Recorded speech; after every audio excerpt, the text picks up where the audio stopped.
네, 이제 5번째 강의를 시작하도록 하겠습니다.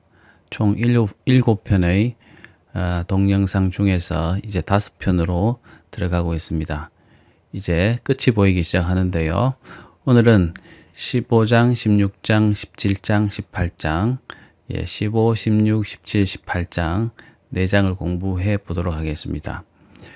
자, 이제 이 요한계시록의 5번째 단락, 7대접의 심판, 7대접의 재앙 또는 7대접의 심판에 관한 이야기인데, 앞에 7인, 7나팔, 또 지금 우리가 하게 될 7대접의 심판의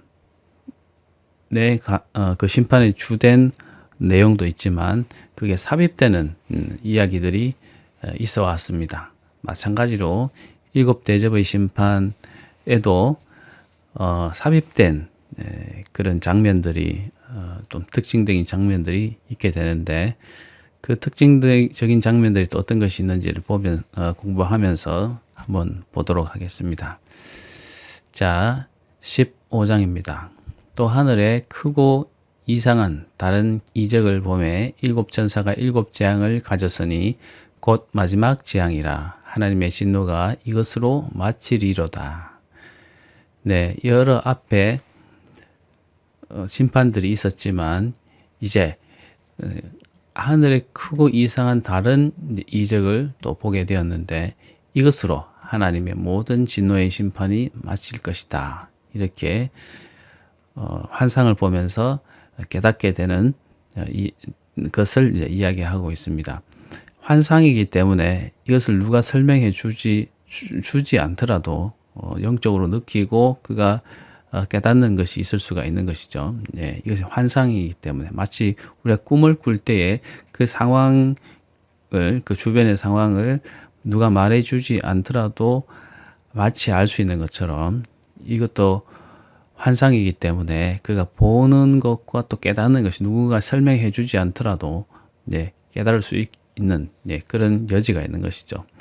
그래서 마지막 7재앙을 가진, 대접을 가진 천사들의 모습을 보면서 이것이 하나님의 마지막 재앙, 하나님의 진노가 이것으로 끝나면서 모든 심판이 종결될 것이다. 이렇게 느끼고 있는 것이죠.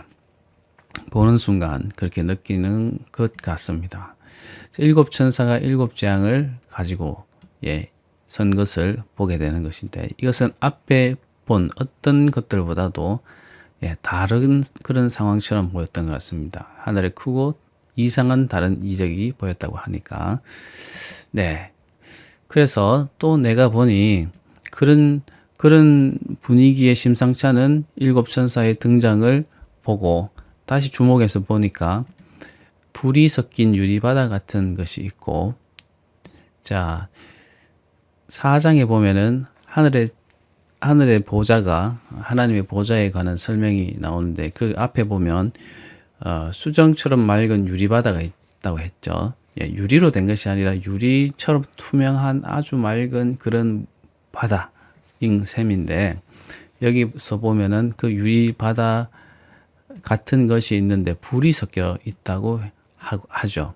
불이 섞인 유리바다 같은 것이 있고 보였는데, 짐승과 그의 우상과 그의 이름의 수를 이기고 벗어난 자들이 유리바닷가에 서서 하나님의 검은고를 가지고, 자, 환상을 보는데 유리처럼 투명한 그런 바다에 불이 섞여 있었다고 하고, 사람은 일단은 무리들이 있는데 짐승과 앞에서 우리가 봤던 용과 두 짐승에 관한 이야기가 있죠. 그 짐승, 그 마지막 짐승이 보면은 우상을 만들고 그 우상에 생명을 주기도 하고 하면서 특별히 어떤 종교적인 거짓 선지자처럼 활동하는 그런 환상을 우리가 봤는데, 그 짐승을 말하는 것이죠. 그 두 번째 짐승이 끝내는 사람들 매매를 통제하기 위해서 그 짐승의 이름과 짐승의 수 666을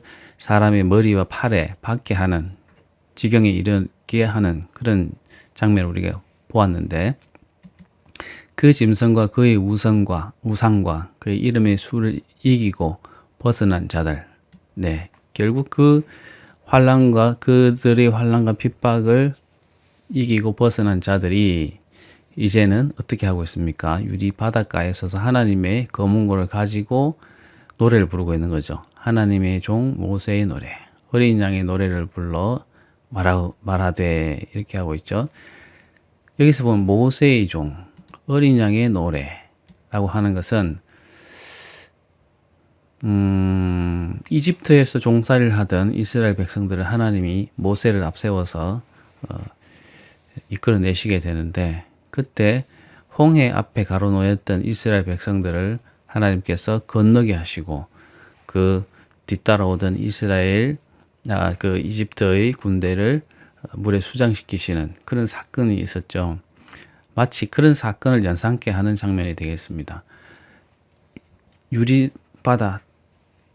바다에 거기에 불이 있었지 않습니까? 예, 그래 마치 이 그들의 대적이었던 그 짐승의 모든 그런 시험과 그런 핍박을 벗어나서 이제 이 천상의 유리 바닷가에 이르게 된 그 백성들이 하나님의 검은고를 가지고 모세의 노래를 부른다고 하는 것은, 그 불이 섞였다는 것은 그 쫓아오는 대적들을 마치 홍해에 수장시키신 하나님의 그 심판의 모습이 바로 그런 모습처럼 형상화된 것이 아닐까 이렇게 생각해 볼 수 있는 것이죠.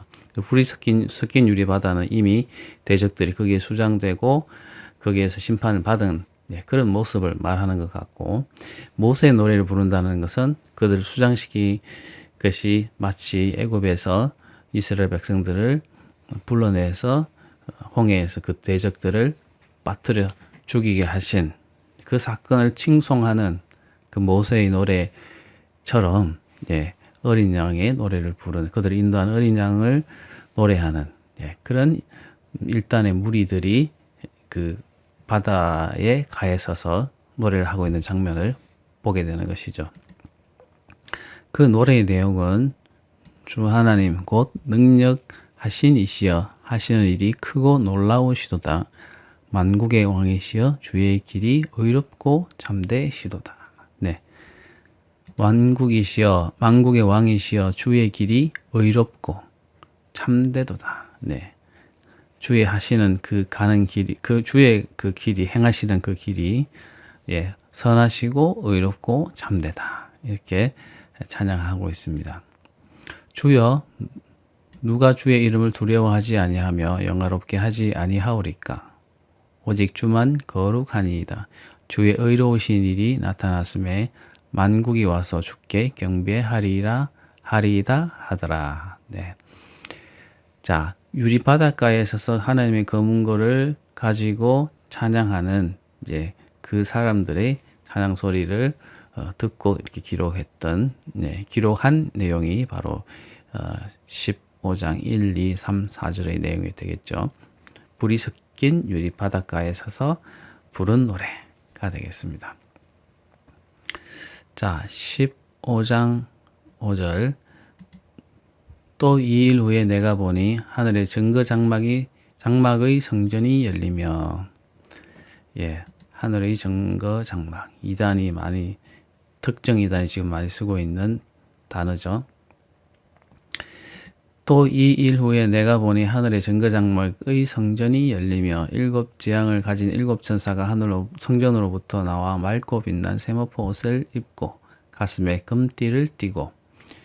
자, 요 앞에 1, 2, 3, 4절의 환상을 본 다음에 또 보니 하늘의 증거 장막의 성전이 열리며, 증거 장막의 성전이라고 하는 것은, 증거 장막은 뭐냐면, 이 증거라고 하는 것은 증거궤를 말합니다.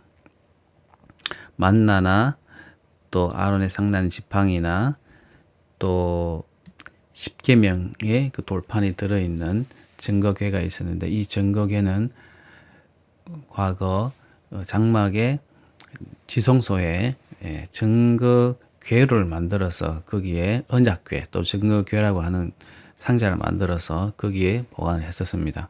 그것이 보관되어 있었던 것이 곳이 지성소인데 아마 하늘에 있는 그 성전에 하늘에 보이는 천상의 그런 성전이 거기에서 그 정거장막이 보관되어 있는 곳에 성전이 열리며 그곳에서부터 일곱 천사가 나왔다라고 하는 것이죠.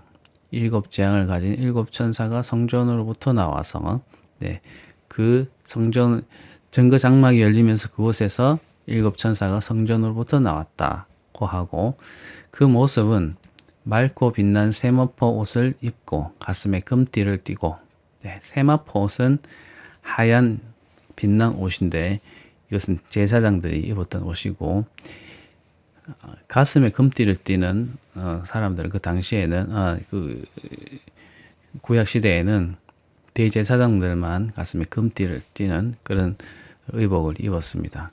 아마 이 일곱 천사가 그런 모습을 하고 있었던 것은 거룩하고 거룩한 존재들을 의미하는 그런 모습이 되겠죠.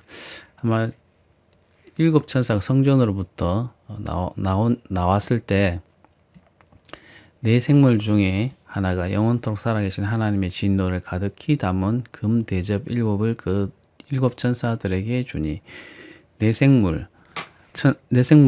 어떤 생물들이죠? 하나님의 그 보좌를 둘러싸고 있는 네 마리의 생물이 있었죠. 거룩하다라고 하면서 하나님을 찬미하고 있었던 네 생물 중에 하나가 하나님의 진노를 가득히 담은 금 대접 일곱을 성전으로부터 나온 정거장막의 성전이 열리면서 그곳으로부터 나온 일곱 천사에게 하나님의 진노가 가득히 담긴 금 대접 일곱을 건네주고 있는 장면입니다. 자, 하나님의 영광과 능력으로 말미암아 성전의 연기가 가득하며 일곱 천사의 일곱 재앙이 마치기까지 성전에 능히 들어갈 자가 없더라. 성전에 연기가 가득 찼다는 것은 보통 연기나 구름은 하나님께 있어서 연기나 구름은 하나님의 임재를 말합니다. 하나님이 그 성전에 연기를 가득 채우시고 영광 가운데 거기에 임해 계시기 때문에 그곳에 누구든지 들어갈 수가 없는 상황이 된 거죠.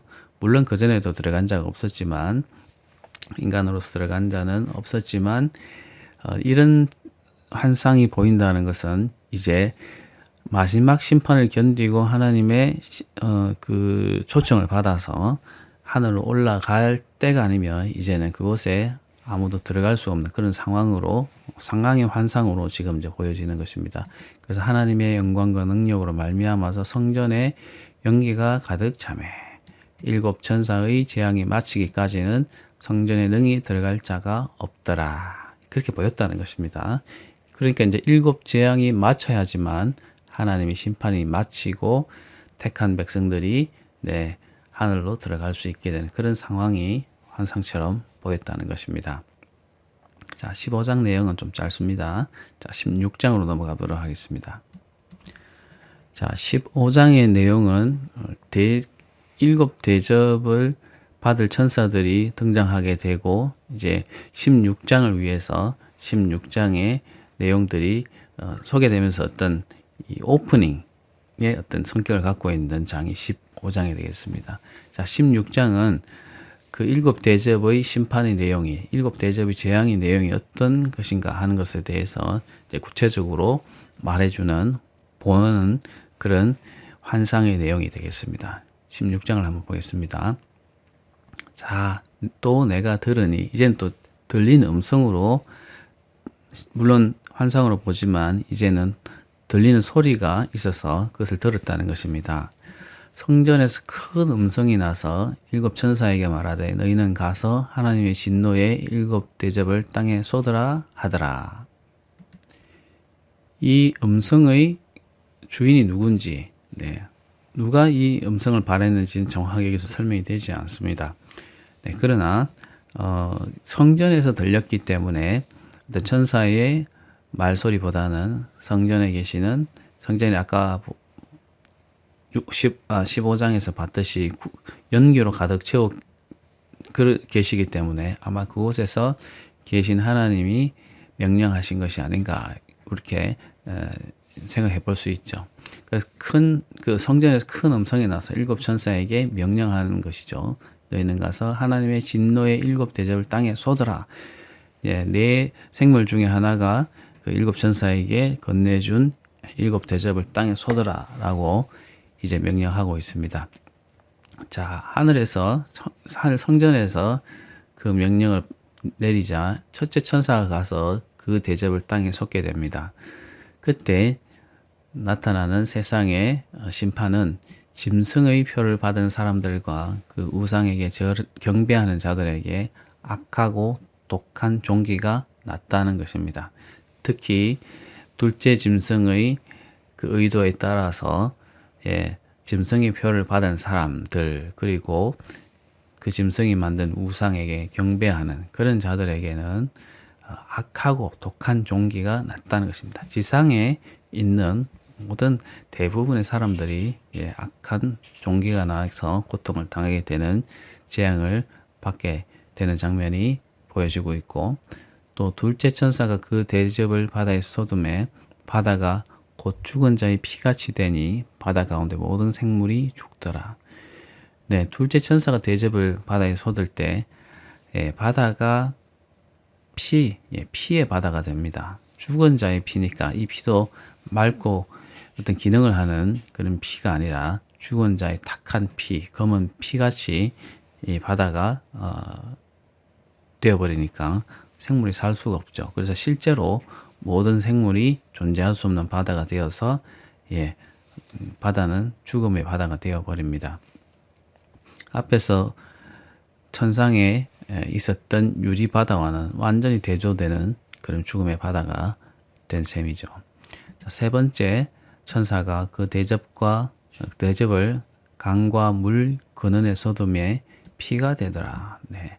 바다도 물이 가득 찬 곳이지만 실제로 우리가 음수를 얻고 생활하는 데 필요한 물을 얻는 곳은 강이나 기타 호수나 또는 높은 산에서 내려오는 이 물의 근원이 되겠습니다. 이런 물의 근원에 속게 되는데 역시 그런 강과 물의 근원이 피가 되어서 물을 쓸 수 없는 그런 상황에 이르게 된 것을 묘사하고 있습니다.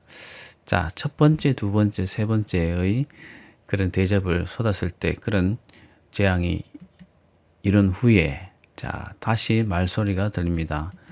물을 차지한 천사가 이르되, 자, 물을 관장하고 있는 천사가 말하는 것을 들었다는 것입니다. 어떤 내용이냐? 전에도 계셨고 지금도 계신 거룩하신 이시여 이렇게 심판하시니 의로우시도다. 그들이 성도들과 선지자들의 피를 흘렸으므로 그들에게 피를 마시게 하신 것이 합당하니이다 하더라. 네.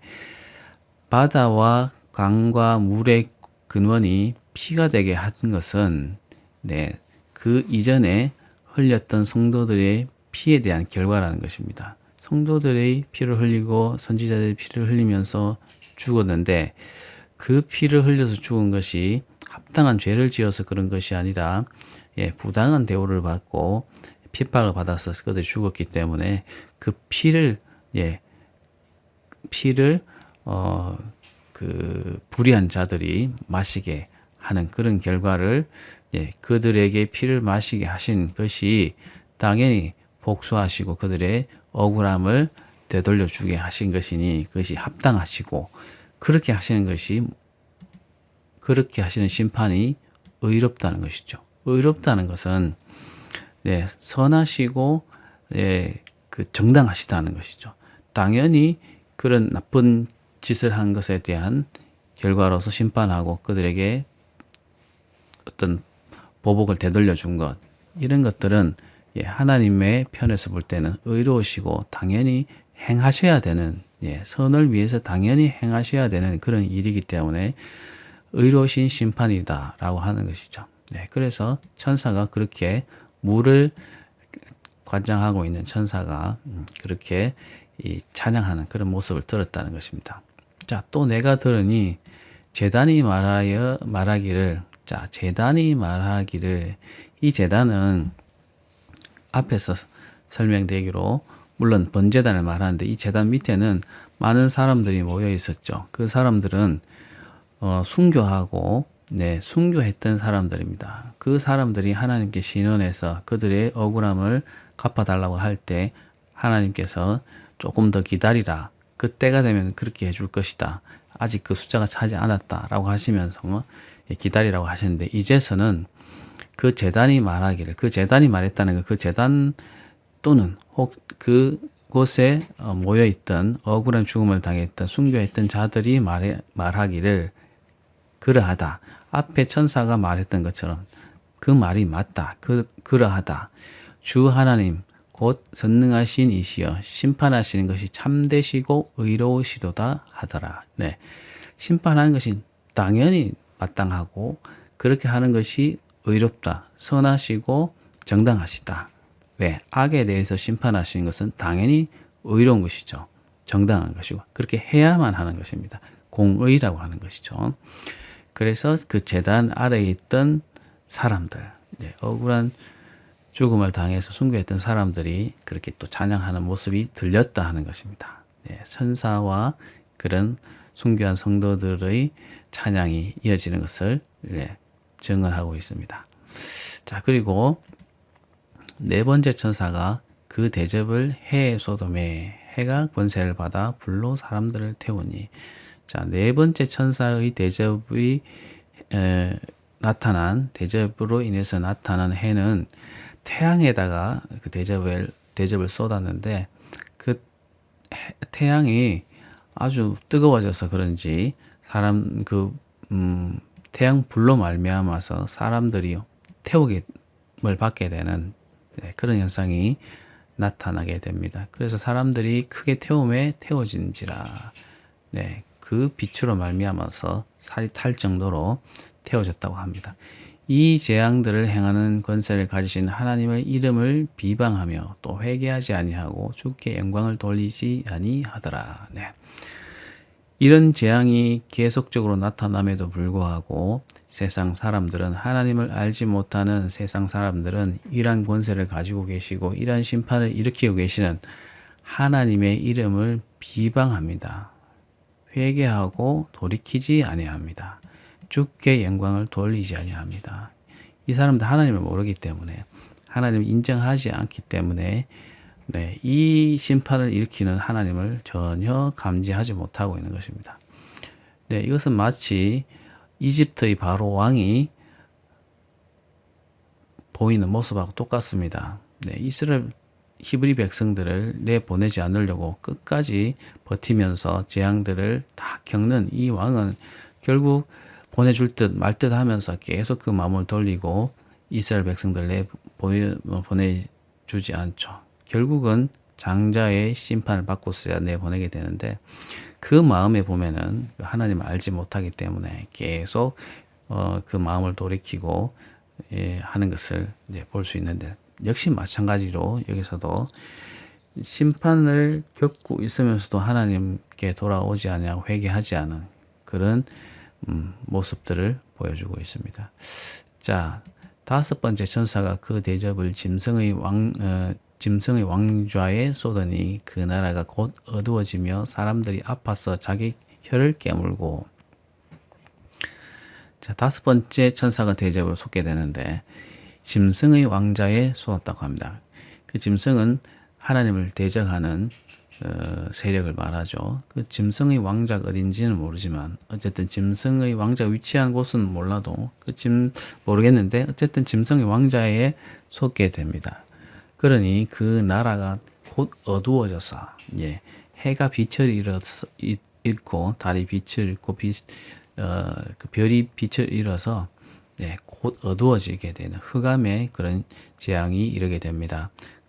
그때의 불편함을 그 사람들이 겪어서 아파서 자기 혀를 깨물 정도로 그 재앙이 심한 고통을 유발했던 것을 알 수 있습니다. 그래서 11절 보면 아픈 것과 종기로 말미암아 하늘이 하나님을 비방하고 그들의 행위를 회개하지 아니하더라. 역시 반응은 똑같습니다.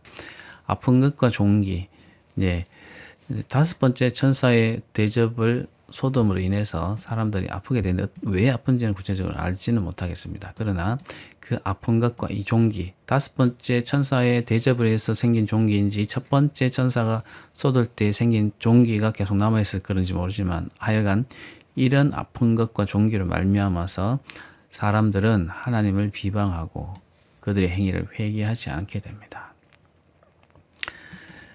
네, 이제 여섯 번째 천사가 대접을 쏟게 되는데 그 대접을 큰 유프라데의 소돔에 강물이 말라서 동방에서 오는 왕들의 길이 예비되었더라. 네, 유프라테스 강은 지금의 이란과 이라크 지역을 관통해서 흐르는 큰 강이 되겠습니다. 그런데 그 지역은 티그리스 강과 유프라테스 강과 많은 또 그 지천들이 흘러 들어가서 굉장히 비옥한 그런 삼각주로 형성되어 있어서 그곳에서 굉장히 문명이 발달되고 무역이 발달된 지역이었습니다. 그래서 그 나라의 그곳에서 나타난 가장 강력한 나라가 바로 바벨론이고 이 바벨론이 이스라엘을 멸망시키는 남유다를 멸망시키는 역사적인 사건이 있습니다. 그래서 이 요한계시록에 기록되는 이 바벨론은 하나님의 나라를 멸망시키는 정도에 이르는 그런 악한 세력으로 치부되고 있습니다. 그래서 그 성 예루살렘, 큰 성 바벨론이라고 할 때는 하나님의 나라를 대적하고 하나님을 대적하는 대표적인 그런 나라 또는 세력으로 대표되는 그런 지역이 되겠습니다. 그래서 큰 성 바벨론이라고 얘기할 때 그런 무리를 그런 모든 세력을 포괄해서 말한다고 보시면 되겠습니다.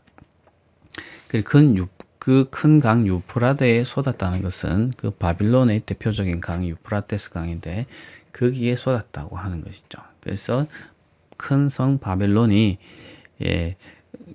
유프라데 강의 어떤 혜택을 받고 있기 때문에 그 유프라테 강의 어떤 재앙을 일으켰다라고 하는 것도 됩니다. 그러나 이 요한이 본 이 환상의 의미는 이제 강물이 마르게 되는 그런 환상을 보게 되는데 강물이 말라서 강이 바닥에 드러나게 되고 쉽게 건널 수 있게 되니 동방에서 오는 왕들이 쉽게 건너서 서방 쪽으로 다시 말하면 이 팔레스타인 쪽으로 하나님의 땅 쪽으로 오는 길이 열리게 되는 것처럼 보이게 됐다는 겁니다. 사실은 유프라테 강에 쏟으면 그 유프라테 강이 사람들에게 주는 그 유용한 그런 장점들이 없어지는 것으로 보여야 되는데 사실 그런 것도 있었겠지만 이 특징적인 그 환상의 의미는 강물이 말라서 동방의 왕들이 침입해 들어오기 쉬운 그런 환경이 만들어졌다 하는 쪽으로 포인트가 보이더라는 것입니다. 이 환상이기 때문에 하나님이 그렇게 보이게 하더라고 지금 그 보인 대로 지금 진술하고 있는 것이죠. 그래서 여섯 번째 천사의 대접에 관한 재앙은 동방의 왕들이 와서 전쟁을 일으켜서 마지막 전쟁, 아마겟돈 전쟁이라고 하는 전쟁을 일으키기에 좋은 그런 상황을 예비하는 그런 재앙으로 여기서는 설명되고 있습니다. 아무튼 12절까지는 여섯 번째 천사가 각각 대접을 쏟을 때 나타나는 세상에서의 재앙의 모습을 묘사하고 있습니다. 자, 13절 한번 보겠습니다. 이 13절은 여섯 번째 대접을 쏟을 때의 상황과 그 모습과 17절에 보면 일곱째 천사가 대접을 쏟게 되는데 그 사이에 삽입되는 이미지입니다. 또 내가 봄에 그 딱 환상의 모습이 이제 바뀌면서 또 다른 환상을 봤다는 것인데 개구리 같은 새 더러운 영이 용의 입과 짐승의 입과 거짓 선지자의 입에서 나오니 더러운 새 영이 나왔는데 꼭 개구리 같은 모양을 갖고 있어서 부정한 그런 모습을 갖고 있는 새 영이 나왔다는 것입니다. 근데 어디서 나왔느냐? 용의 입과 짐승의 입과 거짓 선지자의 입에서 나왔다고 합니다. 자, 그러면 용이 또 뭐고, 짐승이 또 뭐고, 거짓 선지자는 뭐냐? 앞에 우리가 공부했던 용과 두 짐승의 관한 설명에 보면은 용도 있고 용이 출현하고 그 다음에 15장에서는 15장 앞부분에서는 바다에서 한 짐승이 등장하게 되고 그 뒷부분에서는 땅에서 한 짐승이 올라오게 되는데 그 용과 첫 번째 짐승, 두 번째 짐승이 서로 연합해서 하나님 대적하는 그런 모습을 하게 되죠. 근데 세 번째 짐승은 보면은 마치 거짓 선지자처럼 거짓 종교인처럼 행세하는 그런 묘사들이 있습니다. 그래서 그 두 번째 짐승은 여기서는 아마 거짓 선지자라고 하지 않았나. 네. 용과 두 짐승은 이제 여기서는 그렇게 표현하고 있지 않나. 그렇게 볼 수 있을 것 같습니다. 아무튼 이 용과 짐승과 거짓 선지자 입에서 그 말에서 더러운 새 영이 나왔다는 것입니다. 실제로 이 새 영은 어떤 역할을 하는 어떤 주체로서의 어떤 실제로 보인 어떤 존재로 나타났다는 것입니다. 그냥 말의 힘으로 그렇게 나타난 것만 아니라 어떤 역할을 할 수 있는 새 더러운 영이 보여서 그 더러운 영이 어떤 일을 하나 보니까 어떤 역할을 하더라는 것이죠. 그들은 귀신의 영인데 이적을 행하여 온 천하 왕들에게 가서 하나님 곧 전능하신 이의 큰 날의 일을 전쟁을 위하여 그들을 모으더라. 네. 자, 12절에 보면 여섯 번째 천사가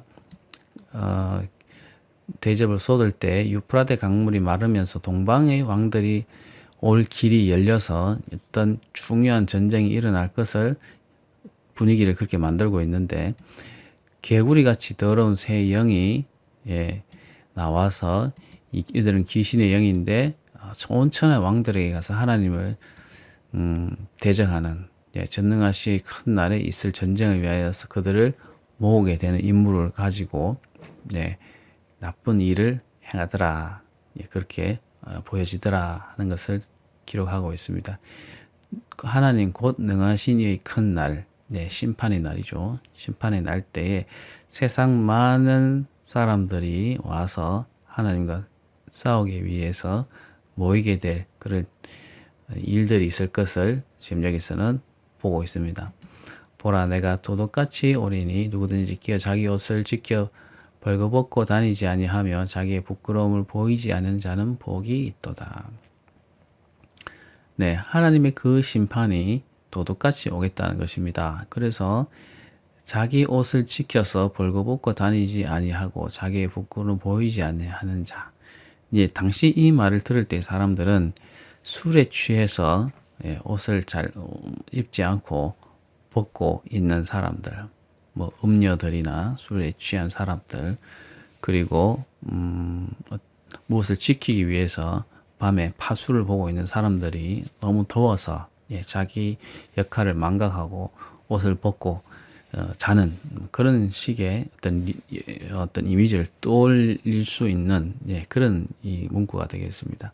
그 당시엔 그런 일이 허다했던 것 같은데, 그래서 그런 사람들이 어떤 지켜야 되는 그런 상황에서 예상치 못한 때에 그들이 지키지 못해서 도둑같이 오는 그런 일들이 도둑같이 일어나는 그런 상황이 벌어지는 불행한 일들이 생길 수 있는데 그런 상황을 지금 여기서 묘사하고 있습니다. 내가 도둑같이 오리니 하나님의 심판이 도둑같이 온다는 것입니다.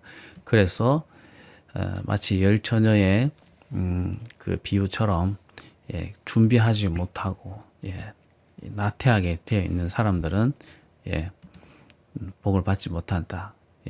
고 이제 여기서는 언급하고 있죠. 이 세 영이 히브리어로 아마겟돈이라 하는 곳으로 왕들을 모으더라. 아마겟돈이라고 하는 이 지명은 히브리어로 아마겟돈이라는 지명이 어딘지 정확하게 알 수는 없습니다. 그런데 많은 성경학자들은 무깃도라고 하는 그 이스라엘의 지역에 이 일들이 일어나는 지역으로 예상을 하고 있습니다. 그것은 신학적인 문제가 있기 때문에 어쨌든 그렇게 보긴 하지만 아마겟돈이라고 하는 지역은 특정 지역을 지칭할 수는 없다. 대체로 그 성경 신학자들은 그렇게 보고 있습니다. 아무튼 아마겟돈이라고 하는 지역의 왕들을 모으기 위해서 새 악한 영이, 더러운 영이 막 일을 하고 다니는 것을 이제 보고 있는 것이죠. 삽입된 장면입니다. 환상입니다. 자, 그래서 결국은 6번째 대접이 쏟아지고 마지막으로 7째 천사가 그 대접을 공중에 쏟았습니다. 다른 앞에 7인과 7 다팔의 심판과는 달리 여기서는 7째 대접은 바로 달아서 쏟아지고 그 장면이 바로 보이게 됩니다. 삽입되는 큰 장면이 없이 바로 연결되는데, 큰 음성이 이제 성전의 보좌로부터 나와서 이르되 이제 되었다, 이렇게 말하고 있습니다. 큰 음성, 하나님의 음성이죠. 성전에서 보좌로부터 나와서 이르되 자 이제 때가 되었다, 이렇게 말씀하시는 장면부터 시작합니다. 번개와 음성들과 우레소리가 있고, 하나님의 음성이 들릴 때는 이런 식으로 큰 천둥과 번개 소리 같은 그런 큰 음성이 그런 들리는 것으로 묘사가 되고 있습니다. 자, 그런 말씀이 계속 있고 또 큰 지진이 있어서 얼마나 큰지, 사람이 땅에서 온 이래로 이같이 큰 지진이 없었더라. 이제 마지막 심판 때에, 7대접의 심판 때에는 그런 큰 소리와 큰 지진, 지금까지 땅에 한 번도 있었지 않은 그런 큰 지진이, 강력한 지진이 생기게 됩니다. 그런데 요한이 어떻게 이 지진이 지금까지 유사 이래로 생긴 그 지진보다 더 작은지 큰지 알았겠습니까? 불과 몇 년을 사는 인간의 그런 경험으로 이런 것을 유사 이래로 이 같은 지진이 없었다, 이렇게 비교할 수 있었겠습니까? 그것은 성령이 감동이 되어서 하늘에 올라가서 환상을 보고 있는 그에게는 그 보는 순간에 그것을 인지하고 깨달을 수 있는 그런 능력이 주어져 있기 때문에, 실제로 그가 사는 인생에서는 비교할 수 없는 것이지만 그것을 깨닫게 하는 하나님 성령의 역사로 말미암아서 그것을 지금 알아서 말하고 있는 것이죠. 하나님 신비의 계시의 장면이니까 그렇게 우리가 보면은 쉽게 받아들일 수 있는 내용이죠. 큰 지진이 있어 얼마나 큰지, 사람이 땅에 있어 온 이래로 이같이 큰 지진이 없다.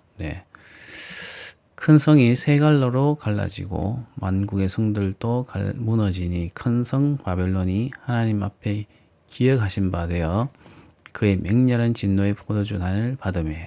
자, 지진이 유사 이래로 한 번도 일어나지 않았던 그런 큰 지진이 일어나서 큰 성, 여기 앞에 있는 큰 성은 아마 바로 설명되는 큰 성 바벨론인 것 같습니다. 바벨론이 세 갈래로 갈라지면서 무너지고 모든 만국의 성들도 무너지니 큰 성 바벨론이 하나님 앞에서 기억하신 바 되어. 왜 하나님 앞에서 기억하신 바 되었을까요? 바벨론이 악의 대표적인 성으로 제가 앞에 설명한 것처럼 그런 악의 근원으로, 악의 대표적인 성으로, 세력으로 치부되고 있는데, 그들이 악하게 행한 것이 하나님이 기억하셔서 이 말이죠. 그 악행들을 하나님께서 기억하신 바 되어서 하나님의 맹렬한 진노의 포도주 잔을 받으매. 우리 앞에서 진노의 포도주에 대해서 배웠죠. 진노의 포도주. 그 포도주를 수확해서 포도주 틀에서 그렇게 으깨는 그런 과정을 하나님의 심판의 그런 과정으로 묘사하는 그런 장면을 우리가 봤습니다. 그래서 진노의 포도주는 하나님 심판을 말하죠. 그런 진노의 포도주를 받았다고 합니다. 그 성 바빌론이. 그래서 각 섬도 바다의 섬도 없어지고 산악도 간데 없이 그렇게 되어버립니다. 그리고 또 무게가 1달란트나 되는 큰 우박이 섬도 없어지고 높은 산도 없어지고 하늘에서는 무게가 1달란트 대략 한 50kg가 되는 큰 우박이 하늘로부터 사람들에게 떨어지게 되니까 사람들이 그 우박 재앙 때문에 큰 피해를 입게 되겠죠. 그렇지만 그들의 태도는 어떠냐? 하나님을 비방하고 이 재앙이 심히 크게 되었다. 이렇게 말하고 있습니다. 7째 심판 자체로 볼 때 이것이 마지막 하나님의 심판은 아닌 것이죠. 보면은 자, 우리가 봤던 7 나팔의 심판에 보면은 완전히 하나님의 심판으로 끝이 나는 것을 볼 수 있습니다. 그 뒤에 넘어가서 하나님의 백성들을 하나님 그 천상에 있는 보좌에 앉으신 이가 낫을 휘두를 때에 곡식이 수확되는 장면을 우리가 봤지 않습니까? 하나님의 백성들을 거둬들이는 것. 그리고 포도주를 그 천사가 낫을 휘두름에 그 세상에 포도가 거둬들여져서 그 진노의 포도주 틀에서 수확하는 심판하는 그것으로서 모든 심판이 종료되는 그 마지막 심판을 의미하는 그 환상을 보게 되는 것으로 또 세상의 심판 종료되는 것처럼 보이는데 또 보면 여기서는 7 대접의 재앙이 또 다시 시작되고 있는 것이죠.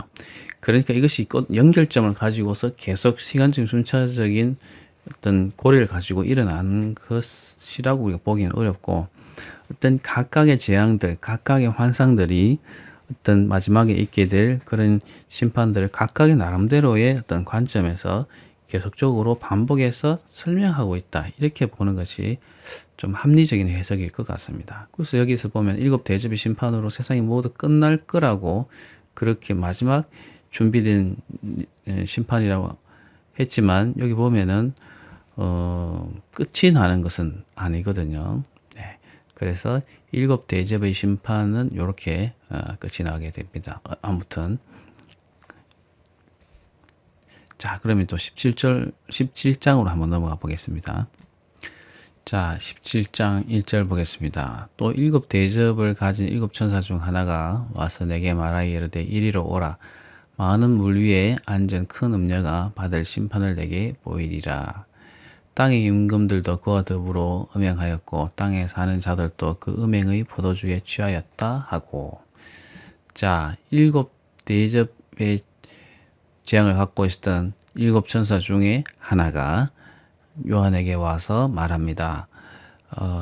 많은 물 위에 앉은 음녀가 받을 심판을 내게 보이겠다.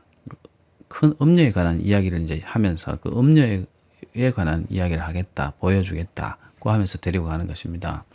그 음녀는 많은 물 위에 있었다고 하고 그 음녀로 인해서 땅의 임금들도 그와 더불어 음행하였고 땅에 사는 자들도 그 음행의 포도주에 취하였다. 이렇게 말하고 있습니다.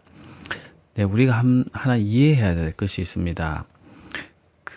지금 이 시대를 사는 당시 그리스도인들이 볼 때는 또는 그 이전의 구약 시대에 살았던 사람들이 이방의 신들을 볼 때 이방의 신들의 많은 신전에서는 그 신을 섬기는 그 과정에서 음행하는 그런 과정들이 많이 들어가 있었던 것을 그들이 알고 있었을 것입니다. 어떤 신과 교류를 하기 위해서 그 신전에 있었던 창기들이나 또는 여자 사제들과 그 성관계를 가짐으로써 어떤 정결하게 된다든지 또는 부유의 다산의 어떤 그런 기운을 받게 된다든지 하는 그런 믿음이 있었기 때문에 그 우상을 섬기게 되면 반드시 그런 과정을 겪게 되는 그런 결과를 음행할 수밖에 없는 그런 결과를 초래하게 되는 것을 잘 알고 있었을 것입니다. 그런 그게 하나의 문화였으니까 예, 그러했겠죠. 그래서 여기 이제 구약에서 나오는 그 음행이라는 것, 또 성경에서 말하는 음행이 이런 장면에서 나오는 음행에 관한 죄들은 대부분 우상 숭배와 음행과 같은 뜻으로 이해할 수 있습니다. 네, 그래서 이 큰 음녀가 지금 어떤 음녀인지를 보여주겠다고 하면서 그 멘트를 더 이야기를 하는 것이 보면 새 땅의 임금들도 그와 더불어 음행하였다는 것은 그 음녀를 미신처럼 우상처럼 믿어서 음행하게 되는 것을 여기서 말하고 있고, 땅에 사는 자들도 그 음행의 포도주에 취하였다. 네, 우상 숭배를 하게 되면 결과적으로 그런 음행에 자연적으로 참여하게 되는 것이고, 그것이 그 음행이 꼭 실제적으로 어떤 성에 관련되는 어떤 행위를 했을 수도 있고, 그것이 하나님의 신앙을 버리는 그 자체로도 세상의 문화와 세상의 신과 음행에 하게 되는, 네, 그 거룩한 신부로서 역할을 지키지 못하고, 네, 그 신랑 대신 하나님을 떠나서, 예수님을 떠나서 그 숭배를 버리게 되는 것이니까 그것도 음행이라고 볼 수 있는 것이죠. 그런 의미를 다 포함된 네, 그런 의미를 갖고 있는 것이 되겠습니다. 그래서 땅의 임금들도 그와 더불어 음행했고 땅에 사는 자들도 그 음행의 포도주를 취하였다. 네, 그렇게 말하고 있죠.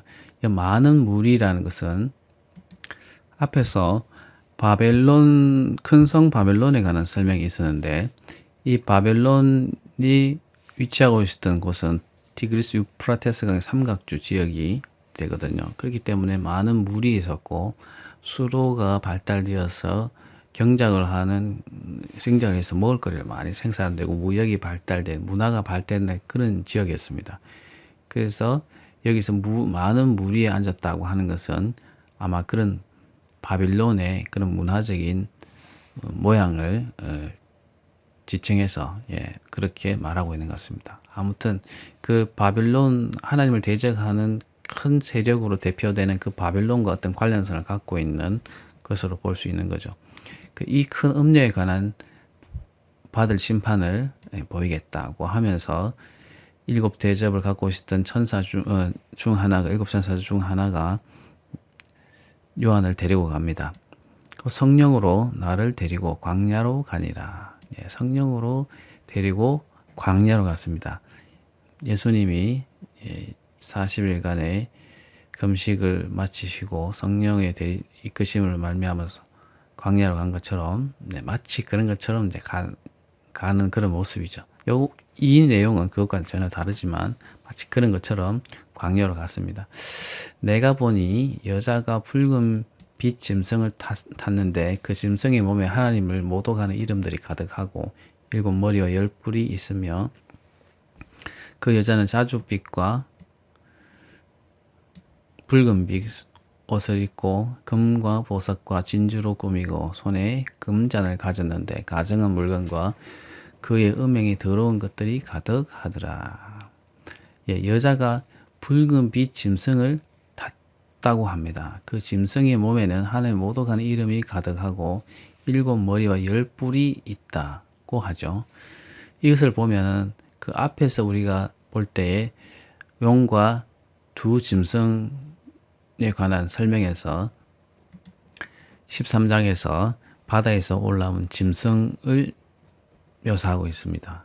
그러니까 이 여자가 바다에서 올라온 짐승, 첫 번째 짐승을 타고 있었다는 것입니다. 그 짐승의 몸에는 하나님을 모독한 이름이 가득하다고 했죠. 그 뿔에 보니까 그런 아니죠. 그 머리에 보면 신성 모독하는 이름이 가득 들어있다고 하죠. 여기는 몸에 가득 그런 이름들이, 하나님을 모독하는 이름이 가득 있다고 하는데 13장 1절에는 보면은 신성 모독하는 이름들이 가득했다. 비슷한 그런 모양새를 갖고 있죠. 여기 보면 그 첫 번째 바다에서 올라온 그 짐승을 타고 있었던 것으로 타고 있는 것으로 지금 묘사되고 있고, 그 여자의 모습은 보면 자줏빛과 붉은 빛 옷, 자색빛과 붉은 빛 옷을 그 당시에 입고 다닌다는 것은 엄청난 부와 그 명예를 상징합니다. 재력을 상징하죠. 네. 일반 서민들은 이런 옷을 입을 수 없습니다. 도저히. 그런데 자줏빛과 붉은 빛 옷을 입으면서 또 금과 보석과 진주로 자기 몸을 치장하고 손에 금잔을 가지고 있었는데 그 금잔에는 안에는 가증한 물건, 성경에 거룩하지 않다고 하는 그 가증한 물건들이 다 들어 있었고 음행에 더러운 것들이 그 잔 안에는 들어 있었습니다. 그 잔이 뭐 얼마나 크겠습니까만은 아무튼 그 환상으로 볼 때는 그것에 그 금잔에는 그런 것이 가득 들어 있었다고 보여졌습니다. 그의 이마에 이름이 기록되었으니 비밀이라. 그 이마에 분명히 이제 이름이 기록되어 있었던 건 분명한데 알 수는 없었다고 합니다. 왜냐하면 하나님이 그것을 알지 못하려 했기 때문에. 또는 비밀이라고 하는 건 잘 숨어 있어서 잘 모르는 그런 이름이었을 수도 있습니다. 이런 역할을 하는 그런 일을 행하는 사람들은 비밀스러워서 잘 알 수가 없기 때문에 그럴 수도 있는 것이죠. 근데 큰 바벨론이라는 것은 알 수 있겠더라는 것입니다. 앞에서 우리가 설명되고 있는 하나님을 대적하는 대표적인 세력, 큰 바벨론이라. 땅의 음녀들과 가증한 것들의 음이라. 땅의 음녀들, 그러니까 이 세상에서 일어나는 앞에 제가 설명했던 그런 음녀, 우상 숭배와 관련돼 있는 그런 음란한 모든 우상 숭배와 관련돼 있는 그런 가증한 일들을 하는 사람들의 대표적인 존재, 음녀죠. 그런 것들의 음이다라고 그렇게 알게 된 것을 7장 5절에서 지금 말하고 있는 것이죠. 그 이름은 정확하게 알 수는 없지만 어떤 사람들을 대표하느냐. 땅의 음녀들, 가증한 것들의 음이다. 종교적으로 가증한 일들을 행하는 사람들의 음이다. 이렇게 말하고 있습니다. 자, 또 내가 보매 또 다른 환상을 봤는데 이 여자가 성도들의 피와 예수의 증인들의 피에 취한지라. 이 음녀가 성도들의 피, 성도들을 죽여서 얻는 그 성도들로부터 얻게 되는 그 피, 그 다음에 예수의 증인들, 똑같죠? 뭐 순교자든 또는 뭐 성도들이 흘린, 예수의 증인들은 다 성도들이니까, 성도들이나 예수의 증인들, 같다고 볼 수도 있고, 특히 예수의 증인들 순교했던 사람들도 볼 수 있는데, 어쨌든, 그 성도들과 순교자들의 흘린 그 피에 대한 책임을 갖고 있는 그것을 즐기는 그런 자다라고 하는 것이죠.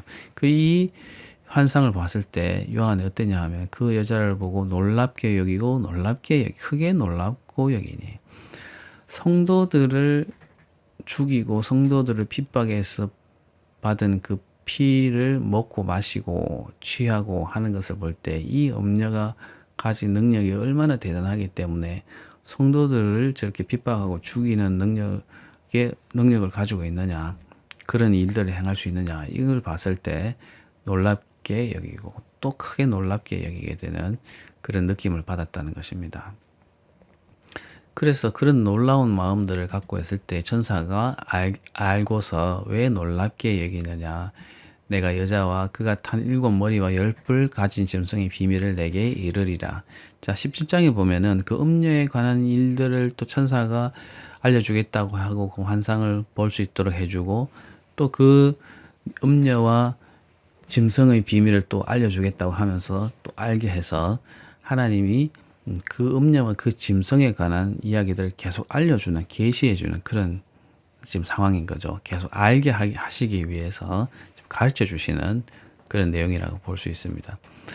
자, 그 여자가 타고 있었던 짐승, 머리는 7이고 뿔은 또 10개 뿔이 10개 나는 짐승의 비밀을 알려주겠다고 하고서 자, 말하게 됩니다. 내가 본 짐승은 전에 있었다가 지금은 없으나 장차 무적행으로부터 올라와 열망으로 들어갈 자니 땅에 사는 자들로서 창세 이후로 그 이름이 생명책에 기록되지 못한 자들이 이전에 있었다가 지금은 없으나 장차 나올 짐승을 보고 놀랍게 여기리라. 네, 그 짐승은 사실 그 앞에 기록되어 있던 바다에서 올라온 그 짐승이긴 한데, 그 짐승이 실제적인 그 존재는 어떤 존재냐 하면, 전에 있었지만 지금은 없는, 전에 있었다가 죽은 어떤 그런 존재라는 것이죠. 그렇지만 장차 또 무저갱으로부터 올라와 멸망으로 들어갈 자니, 무저갱으로부터 악한 영들을 가둬둔 무저갱으로부터 올라와서 또 그런 일들을 하고 멸망받을 자니, 그전에 있었지만 또 앞으로 그런 일들을 행할 자니, 땅에 사는 자들로서 창세로부터 그 이름이 생명책에 기록되지 못한 자들이 이전에 있었다가 지금은 없으나, 기록되지 못한 자들이, 그러니까 창세로부터, 땅에 있는 자들로 창세로부터 그 이름이 생명책에 기록되지 못한 모든 자들을 다 포괄해서 말하고 있습니다. 그 이전에는 있었다가 지금은 없으나, 이전에 있었지만 그 세력으로 이 짐승이 나타났다가 죽었지만 장차 나올 짐승을 보고 놀랍게 여길 것이다. 하나님을 알지 못하는 그 자들이 앞으로 나타나게 될 그 짐승을 보고는, 다시 나타난 그 살아난 그 짐승을 보고는 놀랍게 여길 것이다. 이렇게 말하고 있습니다. 자, 여기서 우리가 좀 배경을 하나 설명할 필요가 있는데, 그 당시에 로마의 폭군으로 알려진 네로가 죽긴 죽었지만, 이 네로가 다시 환색을 해서 로마를 침입해 들어올 것이다. 로마를 멸망시키기 위해서 침입해 들어올 것이라고 하는 그런 전설이 떠돌고 있었습니다. 그래서 우리가 6번째 대접을 쏟을 때 그 강이 말라서 동방에서 왕들이 들어와 침입해 들어올 그 길이 열리게 되는 그런 환상을 보게 되는데, 사람들은 네로가 환상을 해서 동방의 왕들을 이끌고, 동방의 군사들을 이끌고 들어와서 로마를 멸망시킬 것을 두려워하고 있었습니다. 그것이 하나의 전설처럼 떠돌고 있었기 때문에 그것을 굉장히 두려워하고 있었는데, 네로는 죽었지만 네로가 환생할 거라고 그렇게 믿고 있었습니다. 그 믿음을 여기서 잘 그대로 반영하고 있습니다. 그 전에 있었다가 지금은 없는 네로 황제. 지금은 지금 이 편지를 받고 있었던 당대의 사람들은 로마의 제국 안에 있었던 사람들입니다. 그래서 이 예언서를 들을 때에 그들이 바로 적 그리스도 내지는 짐승, 왕으로 언급된 그 존재들이 누구라고 느꼈겠습니까? 그 기독교를 박해하고 기독교를 없애려고 했던 사람들을 죽였던 그 세력, 로마 제국이 바로 그들에게는 적 그리스도고 바벨론이고 짐승이었습니다. 그 믿음이, 그 믿음으로 볼 때 지금 이 음녀가 타고 있는 짐승은 로마의 네로 황제입니다.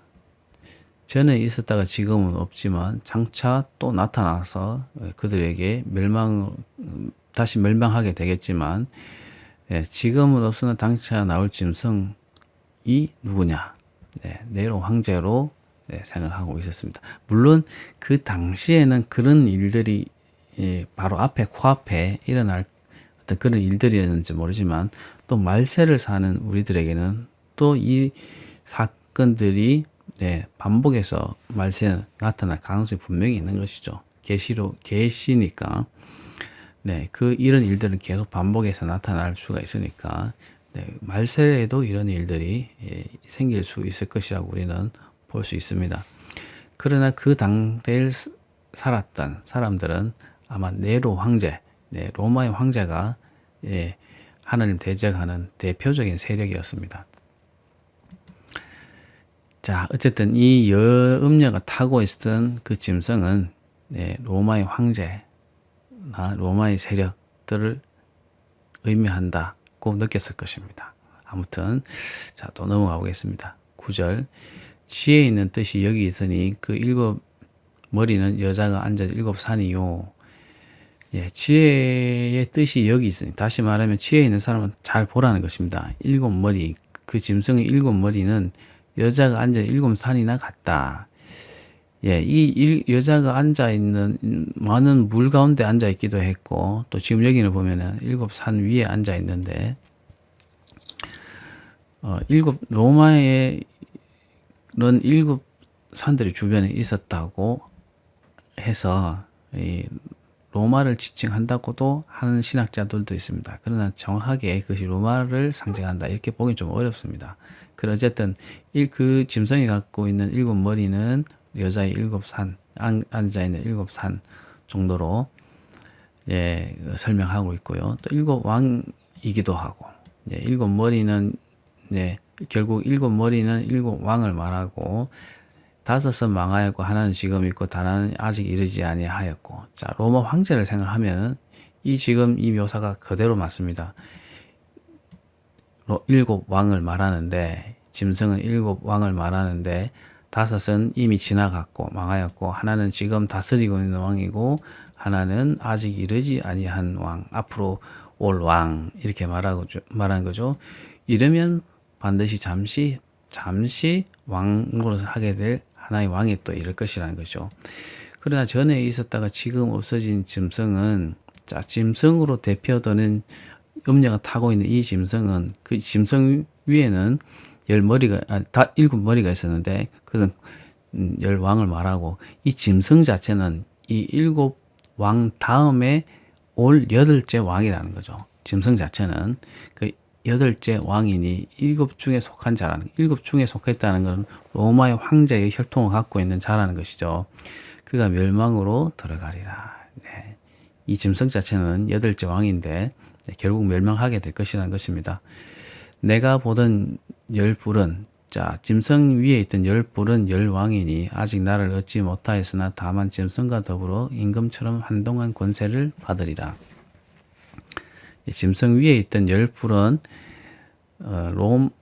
로마 황제의 그런 이 집안에서 이 혈통을 갖고 있는 열왕이 아니고 물론 로마의 황제들은 다 한 혈통으로 연결된 왕들은 아닙니다. 네, 물론 구테토레에서 그 앞에 저 왕을 죽이고 네, 또 명성을 얻어서 왕이 된 사람들도 있고 한데 어쨌든 그렇게 왕이 된 로마 황제가 아니고 그 주변의 속국을 말합니다. 예, 열불은 열왕이니 예, 로마의 영역 안에 있었던 그 주변의 속국들은 열불로 지금 대표되고 있는데 아직 나라를 얻지 못하였으나 네, 로마처럼 독립된 그런 왕국을 이루지 못하고 속국으로 있었던 것이죠. 다만 짐승과 더불어 임금처럼 한동안 권세를 받으리라. 네, 짐승 여덟 번째 왕과 더불어서 임금처럼 한동안 권세를 받으리라. 그들이 한 뜻을 가지고 자기의 능력과 권세를 짐승에게 주었더라. 속국이었던 왕은 이 짐승이 왕노를 할 때 그를 지지하면서 왕력과 권세를 짐승에게 주더라는 환상을 보죠. 그들이 어린 양과 더불어 싸우려니와 어린 양은 만유의 주시오 만왕의 왕이시므로 그들 이기실 터이요 그와 함께 있는 자들을 곧 부르심을 받고 택하심을 받은 진실한 자들도 이기리로다. 예, 이 짐승이 어린 양과 더불어 싸우려고 하지만 어린 양은 만유의 주시고 만왕의 왕이시므로 당연히 이길 것이고 네, 그와 함께 부르심을 받고 택함을 받은 성도들도 함께 그 승리를 맛볼 것이다. 이렇게 말하고 있습니다. 15절 천사가 이렇게 알려주는 것이죠. 자, 그리고 또 15절 보면 천사가 또 내게 이제 말하되 내가 본 바 음녀가 앉아있는 물은 백성의 무리와 열국과 방언이니라.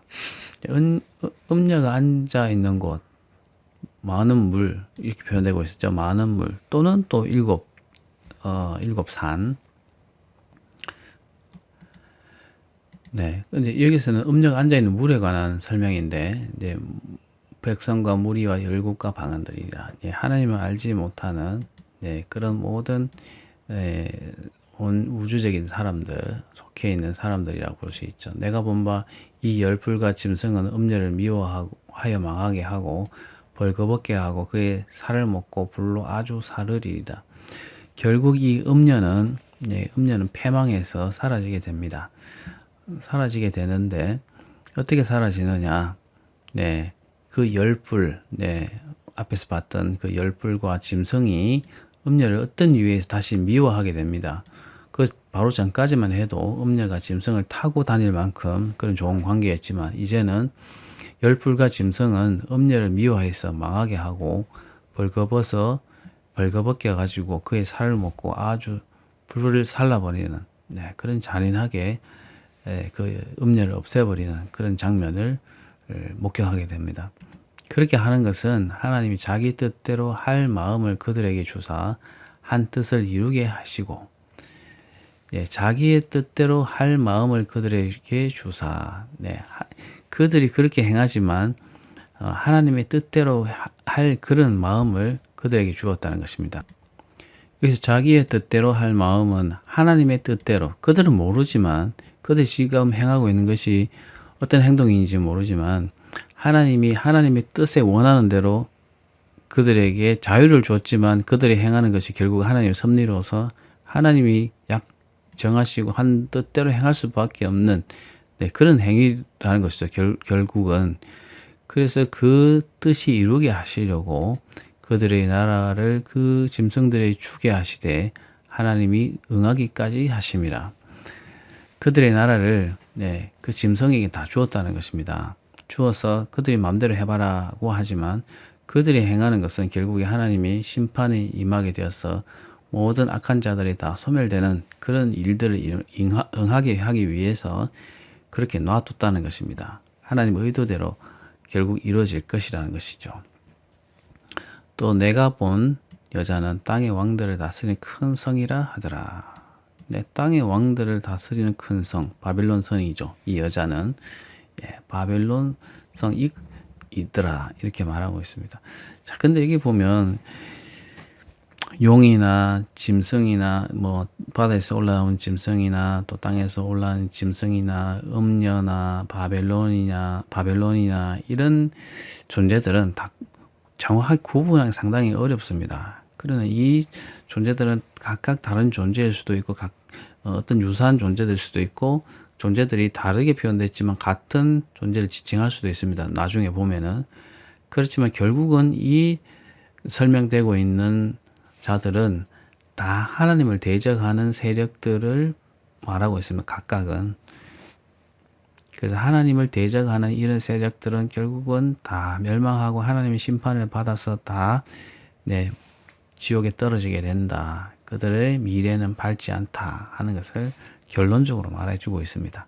자, 그 정도로 우리가 이해하면 좋을 것 같습니다. 자, 18장 넘어가 보겠습니다. 자, 17장 끝에서 보면 그 음녀는 성이라고 했죠, 성. 근데 18장에 보면은 이 일 후에 다른 천사가 하늘에서 내려오는 것을 보니 큰 권세를 가졌는데 그의 영광으로 땅이 환하여지더라. 이 17장의 그런 환상을 보고 뭐 이 일 후에라고 해서 꼭 그것이 연결되는 것은 아니지만 지금 이야기가 연결될 수 있는 부분 요소가 있기 때문에 17장 후에 다른 천사가 하늘에서 내려오는 것을 봤는데 17나팔을 부르던 천사 외에 말하는 거죠. 다른 천사가 하늘에서 내려오는 것을 봤는데 큰 권세를 가졌고 그의 영광으로 땅이 환하여지더라고 합니다. 힘찬 음성으로 외쳐 이르되 무너졌도다 무너졌도다 큰 성 바벨론이여 귀신의 처소와 각종 더러운 영이 모이는 곳과 각종 더럽고 가증한 새들이 모이는 곳이 되었도다. 그 음녀가 큰 성으로 7절에서는 이제 마지막에서 설명하고 있는데 그 성, 바빌론 성이죠. 그 성이 이제는 음녀가 죽음으로써 무너졌죠. 그래서 큰 성 바빌론이 무너졌도다 이렇게 하면서 그 무너진 것을 축하하고 알리는 그런 장면을 지금 말하고 있죠. 그 성은 귀신의 처소도 되기도 하고 각종 더러운 영이 모이는 곳이 되기도 하고 각종 더럽고 부정한 새들이 모이는 곳이 되었던 그런 악의 소굴이었다는 것입니다. 그 음행의 진노의 포도주로 말미암아 만국이 무너졌으며 또 왕들의 땅의 왕들이 그와 더불어 음행하였으며 땅의 상인들도 그 사치의 세력으로 치부하였도다 하더라. 네, 그 음녀는 성이라고 했죠. 그래서 이 음녀가 죽음으로써 네, 이제 그 바빌론은 다 무너졌습니다. 그래서 그 음행의 진노의 포도주, 그 음녀가 행했던 그 음행의 진노의 음행의 그 결과로 진노의 포도주, 하나님 심판으로 진노의 포도주가 마시게 됐는데 그 마신 마지막 심판의 진노의 포도주를 말미암아서 만국이 다 무너졌고 땅의 왕들도 그를 따르는 땅의 왕들도 그와 더불어 음행하였고 땅의 상인들도 그 과거에는 어떻게 됐다고요? 그 사치의 세력으로 치부하였다. 다시 말하면 그 왕들도 그 음녀가 몸에 두르고 있던 각종 보석과 옷, 비싼 옷, 또 사치품 이런 것들로 인해서 땅의 상인들은 그것을 사다가 그 여인에게 팔기 위해 팔고 돈을 많이 벌었지 않습니까? 그 치부하였다는 것, 부자가 되었다는 것입니다. 그 음료로 말미암아서 그 덕을 보던 그 왕들도 네, 다 망하게 됐고 땅의 상인들도 이제 팔 곳을 잃어버리게 된 것이죠. 자, 또 내가 들으니 하늘로부터 다른 음성이 나서 이르되 내 백성아 거기서 나와 그의 죄에 참여하지 말고 그가 받을 재앙들을 받지 말라. 그의 죄는 하늘에 사무쳤으며 하나님은 그의 불의한 일을 기억하신지라.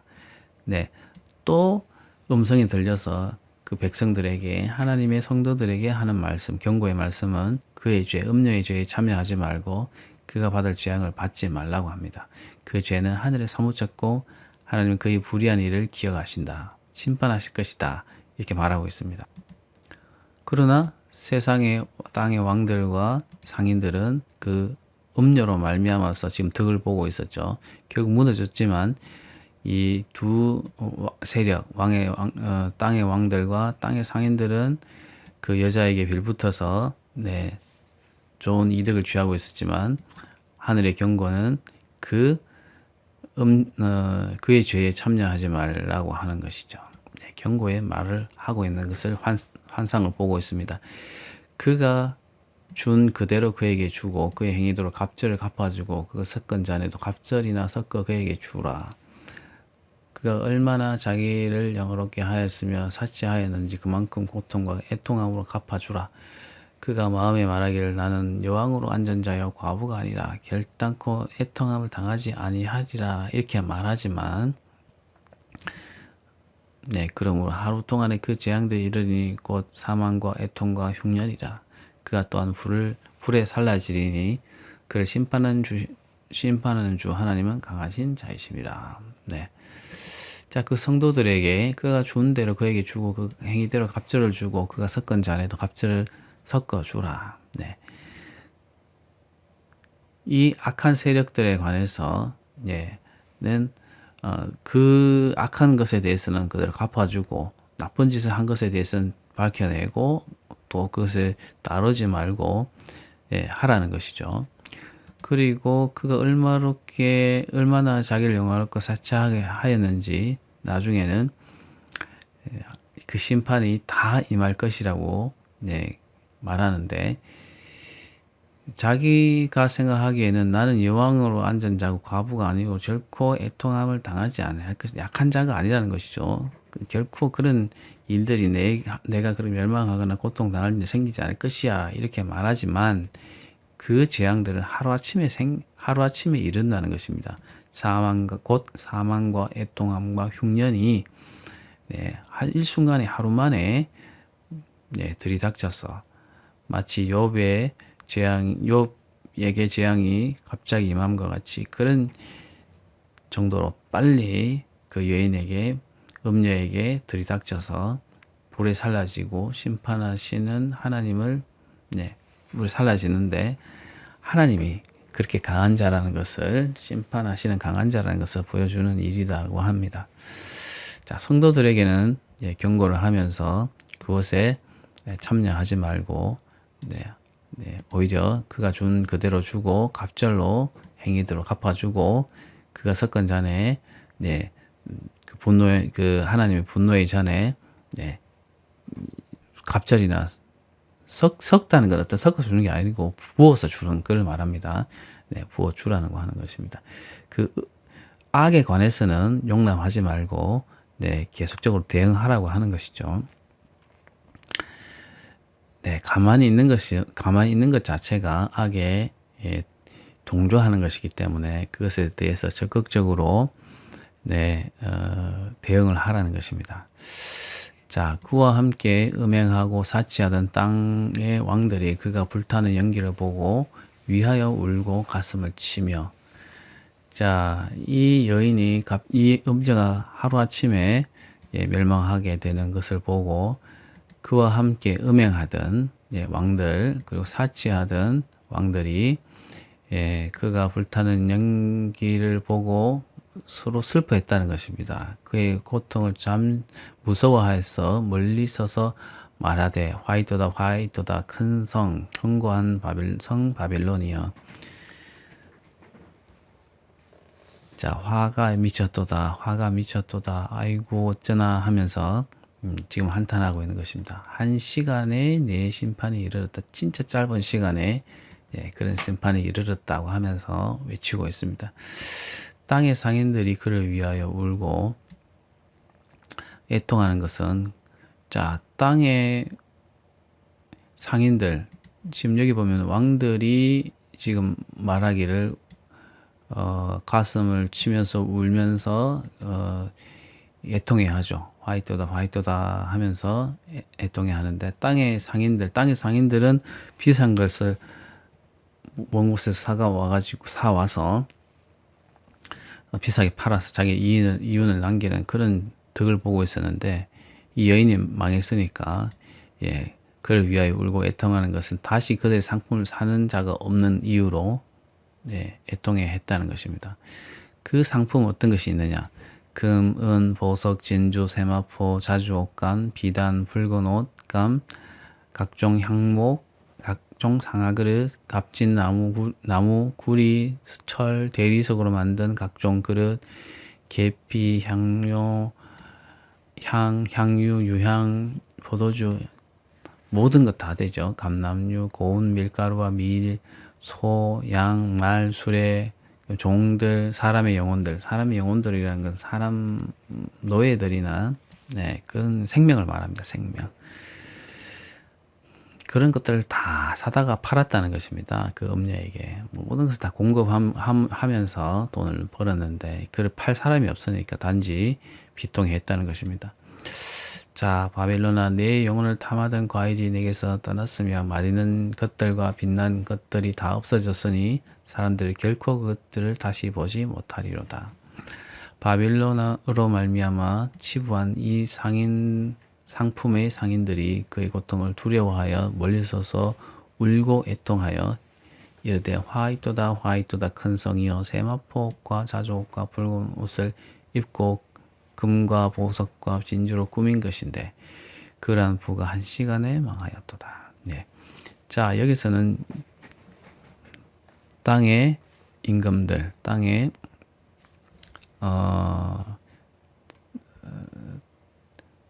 땅의 왕들, 지금 9절부터 땅의 왕들이 한탄해하는 것을 지금 묘사하고 있고 11절부터는 땅의 상인들이 한탄해하는 것을 지금 보고 있습니다. 17절까지는 상인들이 자기가 팔 수 있는 것이 팔 대상을 잃어버린 것으로 인해서 고객을 잃어버린 것으로 인해서 지금 한탄하고 있는 것을 좀 볼 수 있습니다.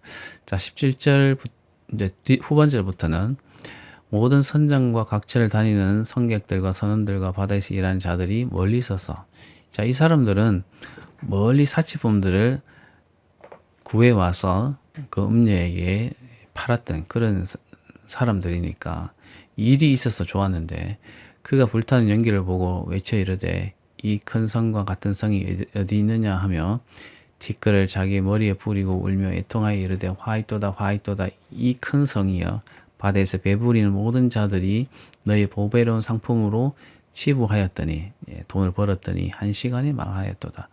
하늘과 성도들과 사도들과 선지자들아 그로 말미암아 즐거워하라. 하나님이 너희를 위하여 그에게 심판을 행하였음이라 하더라. 자, 이제 그 배를 부려서 비싼 것을 사와서 음녀에게 팔고 돈을 벌었던 그 사람들 일이 없어져서 한탄하고 있죠. 자, 이제 21절부터 24절까지 내용을 보면서 끝을 내도록 하겠습니다. 이에 한 힘센 천사가 큰 맷돌 같은 돌을 들어 바다에 던져 이르되 큰 성 바빌론이 이같이 비참하게 던져서 결코 보이지 아니하리로다 하면서 큰 맷돌을 의미적으로 바빌론인 것처럼 던져버려서 비참하게 된 것을 그렇게 재현하고 있습니다. 또 검은고 타는 자와 풍류하는 자와 퉁소 부는 자와 나팔 부는 자들의 소리가 결코 다시 내 안에서 들리지 아니하고 어떤 세공업자든지 결코 내 안에서 보이지 아니하고 또 맷돌 소리가 결코 다시 내 안에서 들리지 아니하고 자 이게 보면은 음악을 즐기면서 즐기던 그 음악 소리도 들리지 않고 또 금으로 세공한 그런 일들도 그 다시는 있지 않고 사람들이 살기 위해서 맷돌을 돌려서 생활하던 그런 생활도 이제 더 이상 없고 등불빛이 결코 내 안에서 비치지 아니하고 신랑과 신부의 음성이 결코 내 안에서 들리지 아니하도다. 생명이 없는 거죠. 멸망해서 너희 상인들은 땅의 왕족들이라 내 복술로 말미암아 왕국이 미혹되었도다. 네. 선지자들과 성도들과 및 땅 위에서 죽임을 당한 모든 자의 피가 그 성중에서 발견되었느니라 하더라. 이 결론입니다. 선지자들과 성도들과 및 땅 위에서 죽임을 당한 모든 자의 피. 네, 모든 고통을 당한 성도들의 그런 피가 그 바벨론 성중에서 발견되었다고 하는 것은 물론 바벨론에서 이분들이 다 순교한 것은 아니지만 네, 하나님과 예수 그리스도를 믿다가 죽은 모든 핍박받아 죽은 모든 사람들의 피에 대한 책임이 바벨론에게 있다. 네, 그래서 바벨론이 멸망을 받았다고 이제 힘센 천사가 말하는 것으로 끝이 납니다. 네, 음녀가 다시 말하면 바벨론이 하나님을 대적하는 세력이 악을 행하던 세력이 또는 성도들의 피를 뿌리던 그 세력이 망한 것에 대해서 세상의 왕들과 또 상인들과 또 무역을 했던 그 배를 타면서 일을 했던 사람들에 관한 그런 비통한 그런 노래가 나오지만 마지막으로 힘센 천사가 이 맷돌을 물에 바다에 던져 빠뜨리면서 이 큰 성이 이 심판을 받아서 다시는 이 생명을 얻지 못할 살아나지 못할 운명에 처하게 됐다는 것을 선언하면서 이 심판은 결국 선지자들과 성도와 땅 위에서 죽임을 당한 모든 자, 하나님과 예수 그리스도를 위해 살다가 죽임을 당한 모든 자의 피가 그곳에서 있었다, 발견되었다고 하는 것은 그 피에 대한 책임으로 이 바벨론이 멸망되었다 하는 선언으로 이제 끝이 나는 것을 볼 수 있습니다. 네, 오늘 좀 긴 내용이었는데 아무튼 다시 한번 읽어보시면서 이 요한계시록의 내용이 어떤 계시들인지 또 우리에게 주는 교훈이 무엇인지를 좀 묵상하면서 하나님의 은혜를 받게 되는 시간을 가졌으면 좋겠습니다.